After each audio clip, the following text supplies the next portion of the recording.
আলোচনা চলছে যে দিলীপ ঘোষ হয়তো এবার রাজনীতি থেকে অবসর নেবে। অনেকবার বলা হয়েছে, ওই চিন্তা করার দরকার নেই। আপাতত যেটা হয়েছে সেটার জন্য সবার শুভেচ্ছা চাই। ধন্যবাদ সবাইকে। আমাদের অনেক প্রিয়জন, বন্ধু বান্ধব, শুভাকাঙ্ক্ষী সারা পশ্চিমবাংলায় যত ভারতবর্ষে আছেন তারা শুভেচ্ছা জানাচ্ছেন, জানাতে চান। আমি তাদেরকে, তারা যে আমাদের জন্য এত চিন্তা করেন, শুভেচ্ছা জানাচ্ছেন। সবাইকে আন্তরিক শুভেচ্ছা, ধন্যবাদ, আমার কৃতজ্ঞতা জানাচ্ছি। সবাইকে ডাকতে পারলে ভালো হতো, কিন্তু সেটা সম্ভব হয়নি। খুব সাদামাটাভাবে আমরা এই পবিত্র বন্ধনের অনুষ্ঠান করেছি।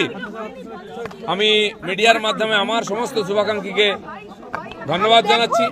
আপনাদের শুভেচ্ছা আর আশীর্বাদ কাম্য, যাতে পারিবারিক জীবনের দায়িত্ব খুব ভালোভাবে পালন করতে পারি। পরিবারের সেবা, সমাজের, দেশের সেবা, সব সেবা যেন করতে পারি এবং বিধি বিধানকে যেন সফল করতে পারি, সেই আশীর্বাদ সবার কাছ থেকে চাই।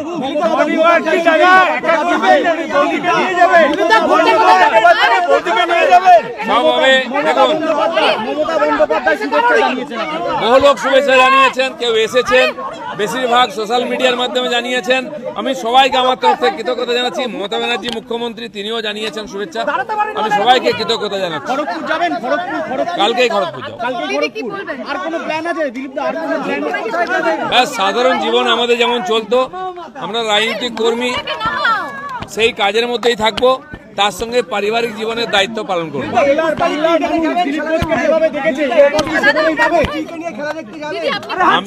আমি যাতে আমার রাজনৈতিক গতিবিধি ঠিক রাখতে পারি, রাজনৈতিক দায়িত্ব পালন করতে পারি, তার সঙ্গে মায়ের দায়িত্ব পালন করতে পারি, সেই জন্য বিবাহ বন্ধনে আবদ্ধ হয়েছি।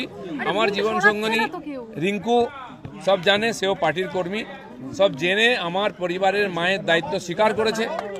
আপনারা আশীর্বাদ করুন যেন সেও এবং আমরা এই দায়িত্ব পালন করতে পারি। আমাদের রাজনৈতিক জীবন যেমন ছিল, আমাদের পার্টি যে দায়িত্ব দেবে, যেভাবে দেবে, পুরো শক্তি সামর্থ্য লাগিয়ে আমরা সেই কাজ করব, বাংলায় পরিবর্তন করব। 2026 নির্বাচনে নতুন উদ্যম কি পাবেন?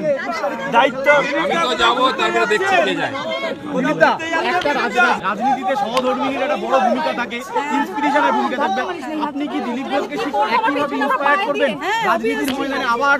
অবভিয়াসলি, তার জন্য তো ওনাকে ঘুরতে যাওয়ার প্ল্যান ইচ্ছে প্রকাশ করেছেন। সামনের বিধানসভায়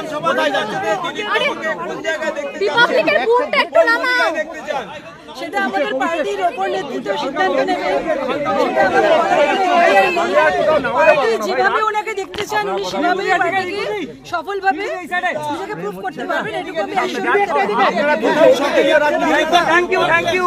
দেখুন, আপনারা সকাল থেকে দাঁড়িয়ে আছেন, খুব কষ্ট করেছেন। আমি চাই আপনারা ফিরে যান নিজের কাজে। সবাই এসেছেন, সবাইকে আমার তরফ থেকে ধন্যবাদ। আগামী দিনে আবার দেখা হবে, কাল সকালে দেখা হবে। আমাদের ভিডিও ভালো লাগলে লাইক এবং শেয়ার করুন। কমেন্ট সেকশনে গিয়ে জানান আপনাদের মতামত। আরও ভিডিও পেতে আমাদের চ্যানেল সাবস্ক্রাইব করুন এবং প্রতি মুহূর্তে খবরের আপডেট পেতে প্রেস করুন বেল আইকন।